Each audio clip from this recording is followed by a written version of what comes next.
Yes. But there's nothing in there that he threatened you with physical harm or violence.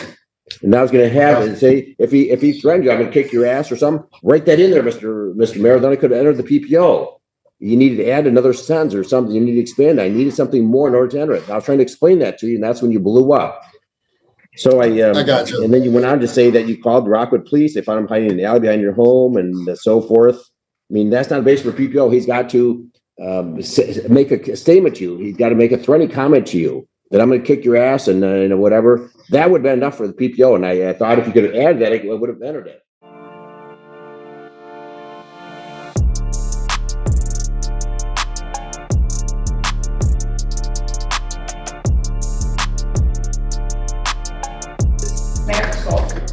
For the record, Mr. Palmero is appearing from Monroe County Jail, having been found in contempt because of his behavior and conduct on January 3rd, 2 days ago, and he's ordered to serve 30 days in jail.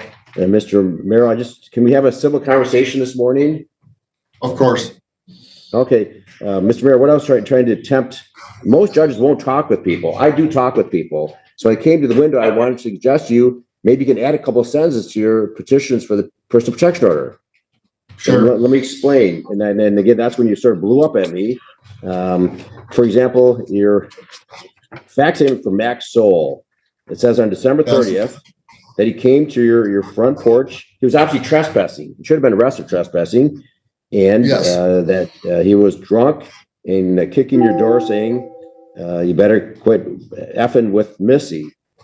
Yes. But there's nothing in there that he threatened you with physical harm or violence.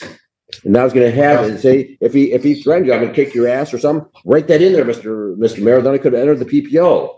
You needed to add another sentence or something. You need to expand. I needed something more in order to enter it. I was trying to explain that to you, and that's when you blew up. So I got you. And then you went on to say that you called Rockwood Police. They found him hiding in the alley behind your home and so forth. I mean, that's not a basis for PPO. He's got to make a statement to you. He's got to make a threatening comment to you that I'm going to kick your ass and whatever. That would have been enough for the PPO. And I thought if you could have added that, it would have entered it. But I denied it because the allegation is not sufficient. The fact that you showed up at your door was trespassing, kicked your door is not sufficient for a PPO. He's got to, make a simultaneously a threatening comment. Okay. So if there's something else, if he comes over next week or whatever, and he texts you or calls you or makes a threat, you come in and file another PPO. That's sufficient for a PPO. But I denied it because the allegations simply were not sufficient. And then with respect to the PPO against Melissa, here's all you said was on December 30th. My soon to be ex-wife Melissa sent Max Soul, her drunk cousin, to beat me up. The Rockwood Police responded, found him in the rear alley, and removed him. Again, that's not enough for PPO. Now that's hearsay. So now, if Melissa would have called you and said, "I'm sending over someone to beat you up," that would have been sufficient. If she made a comment to you, "I'm sending him," but you assume that, so it's hearsay. So I was trying to explain to you, if you could have cleared up your statement, I could have entered the PPO, but I denied because it's hearsay. If Melissa would have made a comment to you, "I'm sending my cousin over there to take care of you, to eliminate you, to beat you up," that would have been sufficient. But I needed something more specific, so that's why I denied those. I just want to make sure you understand, Mr. Merrill. I'm certainly willing to work with you. Yeah, I understand that. All I want is for that family to just leave me alone. Just don't come harass me at work, at my home, or accost me on the street. That's all I wanted. Absolutely. You're entitled to that, Mr. Merrill. You're entitled to that. Absolutely. So you're the right thing. You called Rock Police Department. You should tell me I want this guy to be prosecuted for trespassing. So if he shows up at your door, I told them. I said I want him arrested and prosecuted. Yeah, but I'm not trying to raise my voice, sir. Yes, sir. No, that's fine. No, the next time that Max Dole shows up at your door, hopefully Rockwood will arrest him rather than just tell him to leave. Because obviously, if they're responding for the second time, you're going to say, "We've had enough of this, Max Dole. You're not supposed to be on here. You were told to leave. You didn't leave. We're going to now arrest you." So definitely, if he shows up at your door, call Rockwood Police Department, have him arrested for trespassing, and then perhaps next time Rockwood will do that. So if something else happens, if he makes a threatening comment to you, just because he shows up drunk in your yard is not a base for PPO. If it continues, perhaps we can look at it But don't hesitate. If you want me to take a look at it, you found another PPO, but I denied those two. And I just want to explain to you why. It's I got you. unfortunate. Can I that ask you one blew thing, up at the sir? court. I don't have any problem with you, Mr. Fazy. I'm trying to work with you. I just want to assure you of that. Okay. Can I just ask one question? Absolutely. Okay. You can ask as many questions you want. Okay. Mr. Soul was on my enclosed front porch, like through my front door, and my main door is in my enclosed front porch. And I thought that that was considered my home, my castle. It is. At the castle down. Absolutely. They should be charged with So entry it was without breaking permission. and entering, right? Well, it's called entry without permission. If you didn't break anything, it's not breaking it, but it's entry without permission. There's no but when you question. break the plane, is that not breaking? Offenses, trespassing and entry without permission. But Rockwood's got to make that arrest or send a report to the prosecutor. They should send a report to the prosecutor to have the prosecutor authorize the charge. That's entry without permission.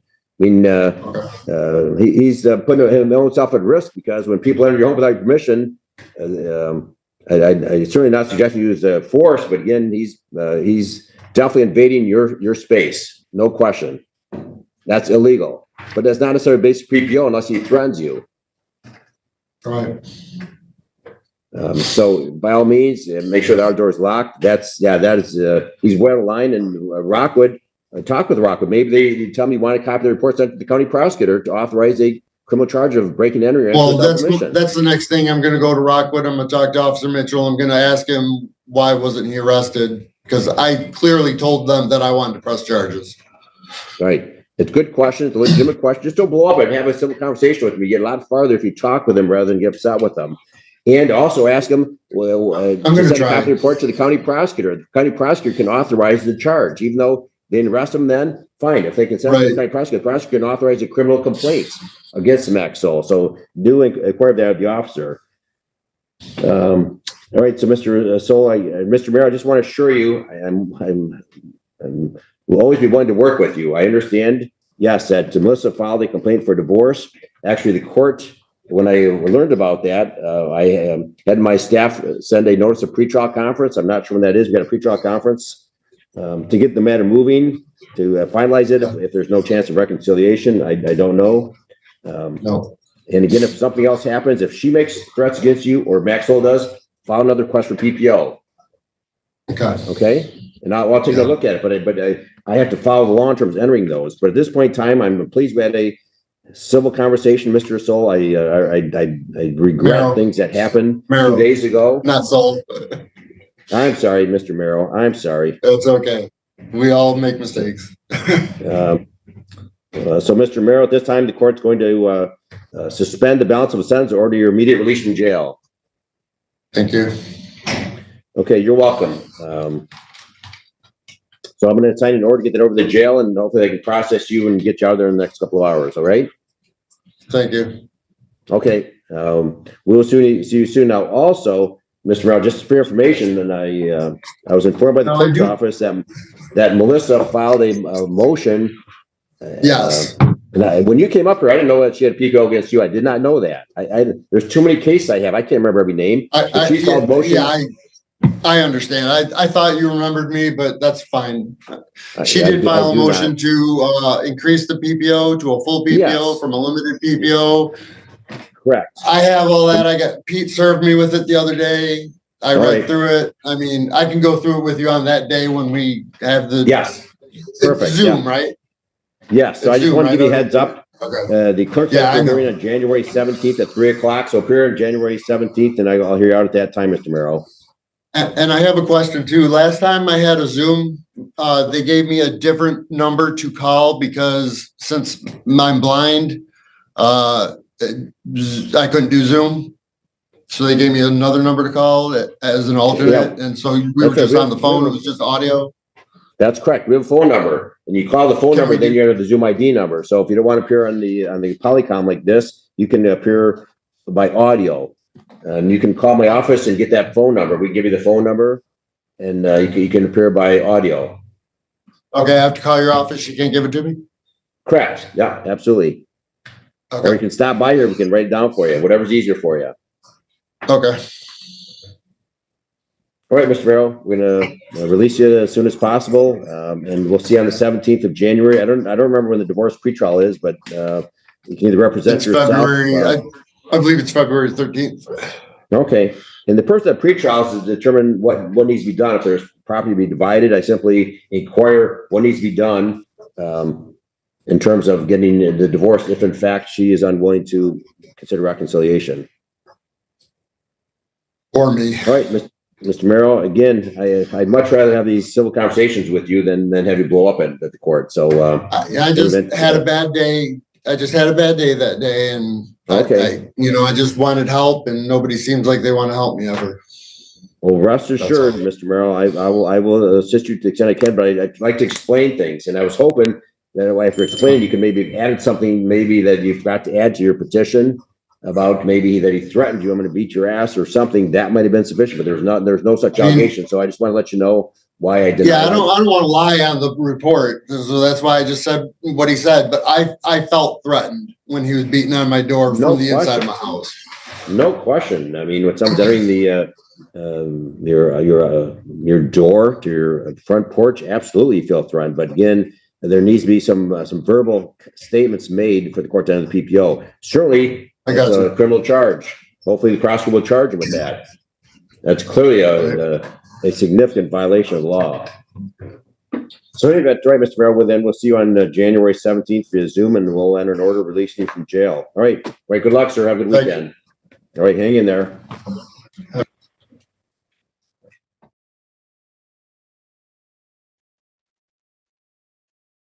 I'll schedule it for a final pretrial on February the 8th. Hopefully, I'll give you enough time to get the transcript, but I'm not sure because I think it's like 30 days. It has to be ordered also. 1 second. Also, I got paperwork from county mental health and some records from them. Sir, if you have anything that you'd like us to review, you can certainly contact our office. We spoke to you yesterday, and we can discuss further. If you have additional questions, we're absolutely welcome. You're absolutely welcome to give us a call. We would love to set an appointment to speak with you. Okay.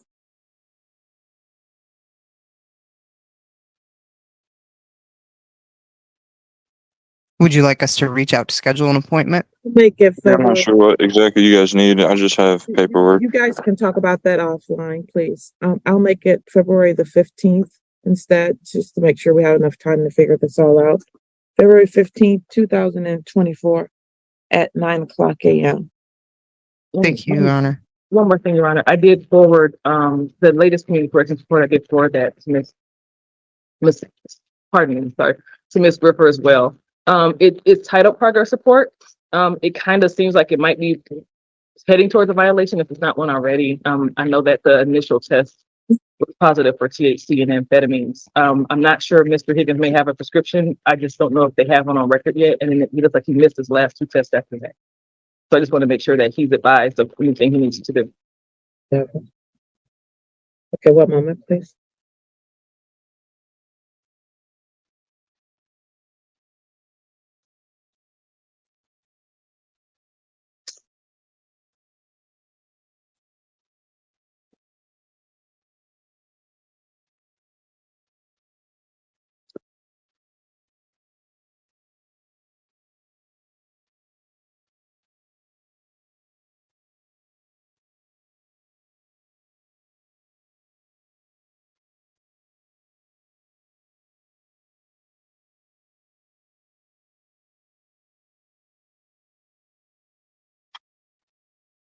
So, Ms. McDuffie is correct. He missed his last 2 tests on December the 13th and the 14th, and he tested positive for THC and amphetamines on December the 7th. That is a violation of his bond conditions. So, Mr. Higgins, you're being arraigned on a bond violation. Do you understand that, sir? I wasn't aware I was on bond when I went to take the first test. So I didn't, because I got released from the hospital. I took that lie all the way. No, like I wasn't aware I was on bond, but yeah, I understand. So you were arraigned before the magistrate on September 5th. At that time, you were placed on bond. You're still on bond. You have bond conditions that includes that you test, and that's why you went to test. The testing is a part of your bond. That day I just realized. I mean, I talked to my lawyer about it. Like I didn't have. You don't I need wasn't to make any additional aware. statements. She's asking you if you are aware that you're being arraigned. She's telling you that Right now, you're yes. being arraigned right now for the bond. She's not asking for an explanation. Right now, yeah. You have a right to have a hearing on this matter, sir, at which time, if it is found that you violate the terms of your bond could be revoked. Do you understand? Yeah. All right. Ms. Griffer, do you know what your client would like to do? Could we put this off to that same date? I believe he wants to have a hearing because he is not, I don't know if he has provided the documents to community corrections from his physician. I'd like to give him the opportunity to do that. My client reported to me that he has prescriptions that he feels are partially responsible for this test, and that certainly would make a difference. Well, it doesn't make a difference for me when he missed his last two tests. I do understand that my client reports that he's been having some financial difficulties and that is part of the reason that this is occurring. So I I would just ask, started working again. first, there's more than one thing certainly that came up on those reports. And if he is prescribed for some of those substances, that would make a difference in terms of what this court might be concerned about. And as to missing the two tests, we have discussed that. I have explained to him, and Randy at my office has explained to him, both of us, that this is something that's necessary that he must do. And if he doesn't have the money to do the testing, he's got It to was for come up mental with a health way court. to do that. Sir, Well, here's the deal. I'm not waiting until February 15th to have a hearing on a bond violation. So if we're having a hearing, we'll do that next week. Okay? And he can come in person and see me in person for his bond violations. sir, is that what you'd like to do still? What? Do you want to talk to your client separately? Yes, I would like to talk to my client separately. My apologies, Your Honor. A few moments later. The court will recall the matter of the state of Michigan versus Travis Higgins, case number 23S00492. Beverly Griffer on behalf of the defendant who is still present. Your Honor, I've had the opportunity to discuss the situation here with my client again, and what he is telling me at this time is that he is willing to admit a violation in regards to the missed appointment dates. He does say that he has documentation demonstrating that he is prescribed the medication, which has shown up as amphetamines. And he reports to me that he was not aware until his meeting with community corrections at the time of his test that he was not permitted to continue to use marijuana. He is reporting to me that he's willing to move forward on bond at this time today and admit to those violations. Thank you. Mr. Higgins, please raise your right hand to be sworn. Do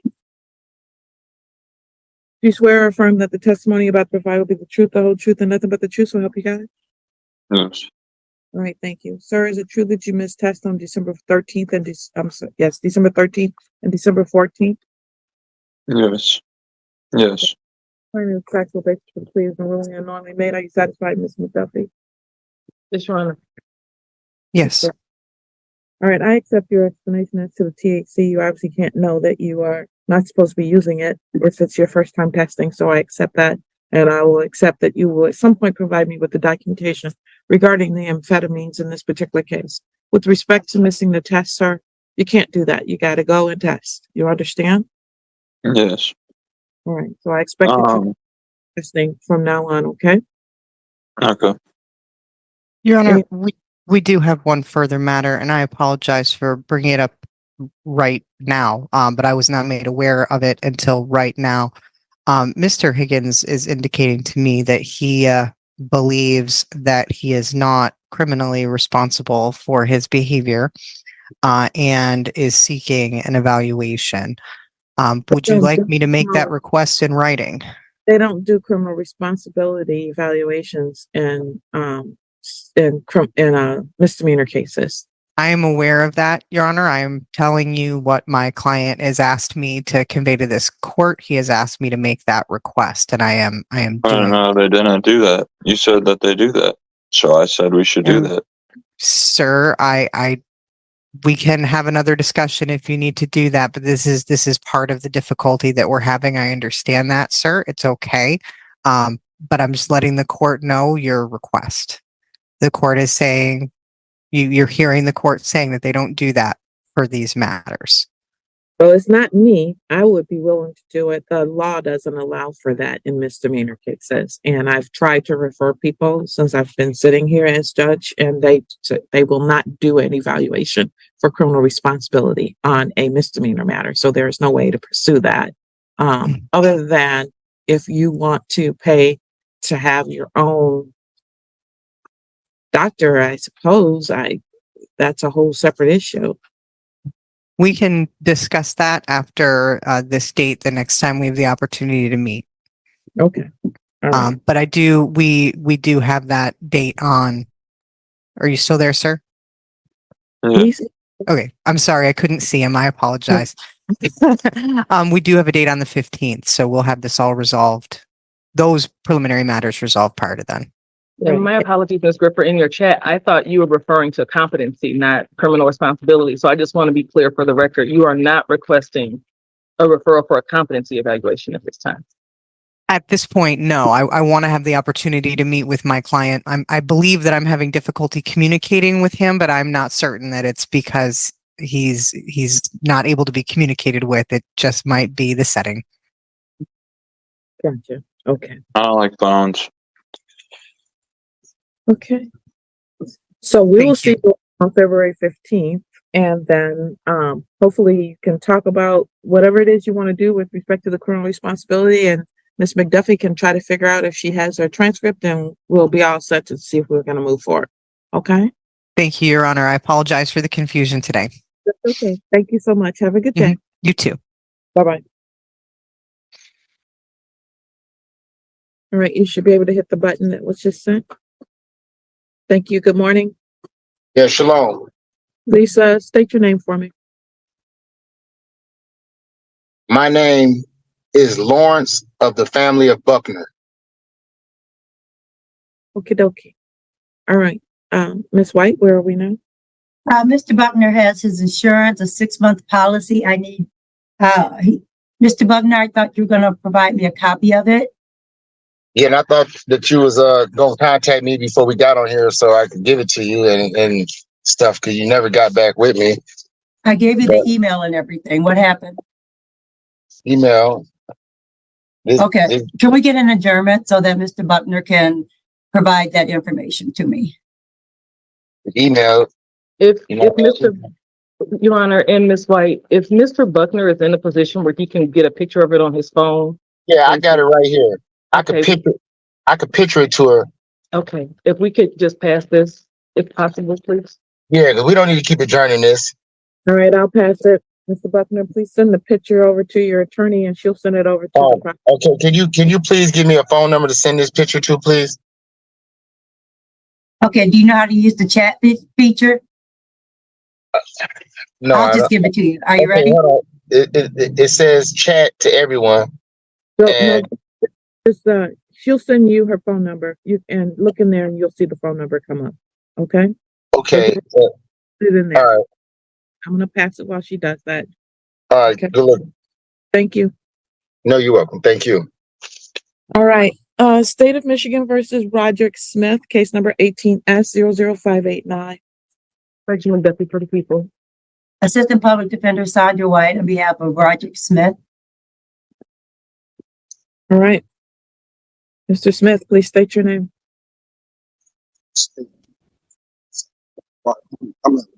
I'm going to project.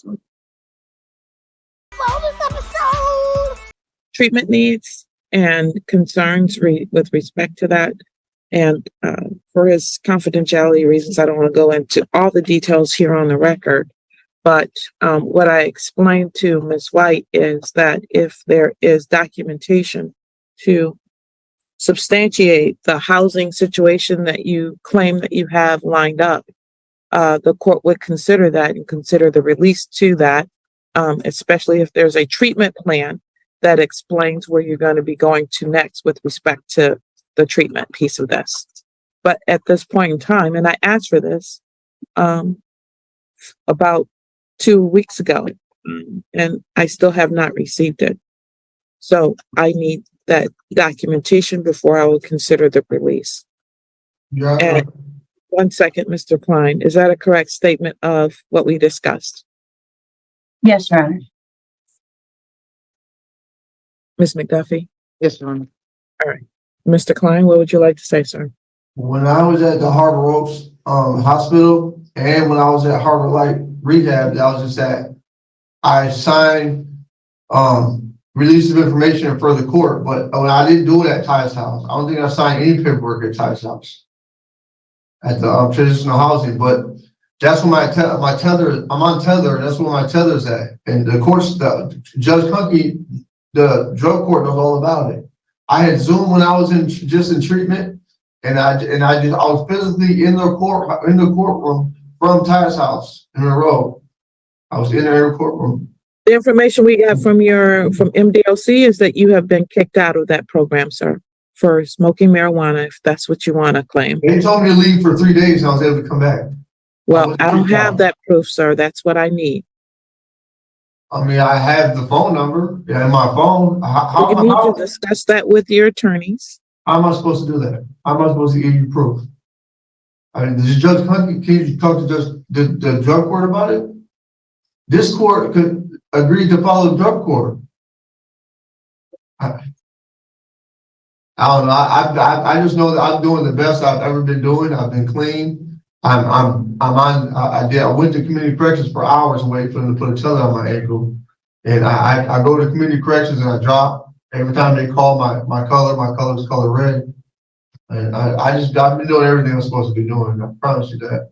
Drug court knows all about it. They had me out of bond. Yeah, sir, I'm not going to argue with you. You got kicked out of. Yeah, I'm not arguing with you about that. I didn't get kicked out of nowhere. I'm sorry, what? I didn't get kicked out of nowhere. Oh, well, that's not the information I have. Where we talking about? Alma Division as well as Don Farm. Don Farms, I was put out there. Sir.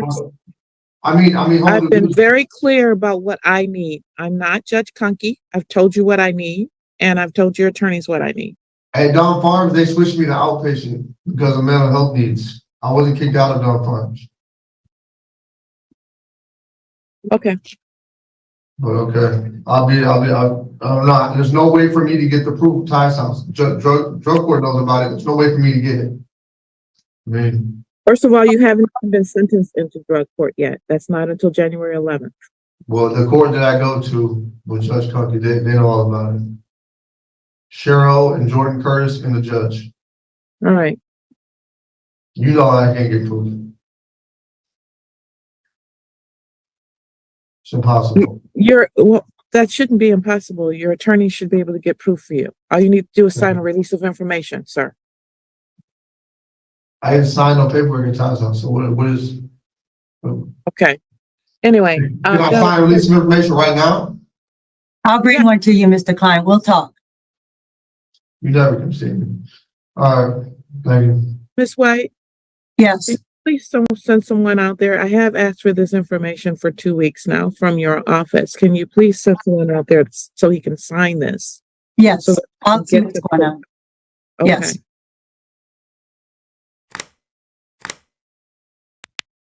All right. The next court date that I have. So he's supposed to be sentenced into the drug court on January the 11th.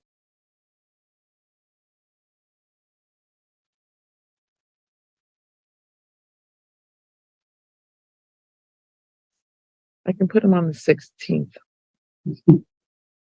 Is that full? Yes. I'm full. Numbers that are about 80. I mean, I would have to go through and count. I'm gonna do it 16. I'm gonna put him on for the 16th because that's the soonest date I have after the 11th. I think his sentencing is not until 1:30 Okay. after then.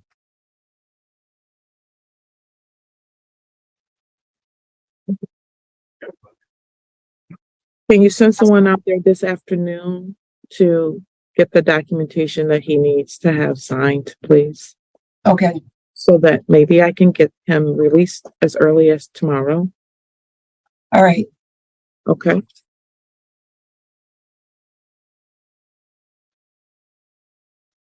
All right. We'll see you back here on January 16th.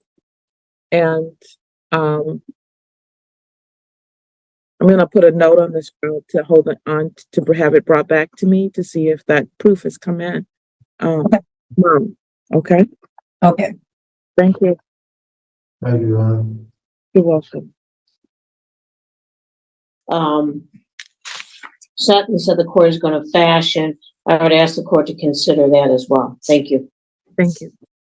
Ms. McDuffie? Your Honor, the situation is convoluted, and I think there's some parts that it may not be appropriate to put on the record if we could just approach really briefly so I can give some more background. Yes.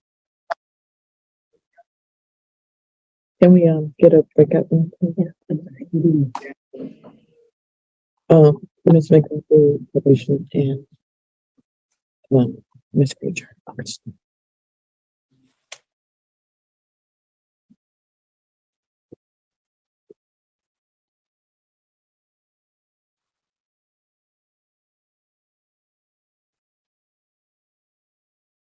You're not funny.